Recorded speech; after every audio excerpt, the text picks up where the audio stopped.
Yura, Donnie, may inamin sa madla sa LA. Umamin na si Donnie tungkol sa tunay na relasyon nila ni Belle. Sa nagtanong na madla sa LA na isang solid DB fans din ay kinumpirma ng aktor na matagal na sila ni Belle.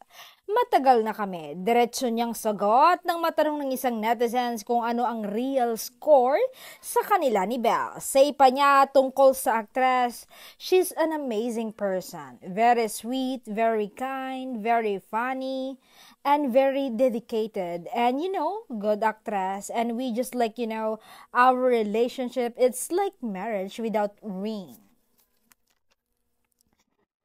Inamin din niyang date ang pagpunta nila ni Belle sa isang beach sa LA kamakailan at siya raw ang nagyaya sa aktres dahil matagal na rin daw silang hindi nakakapag-date.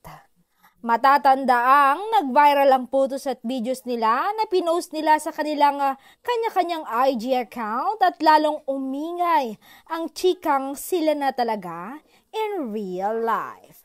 Nang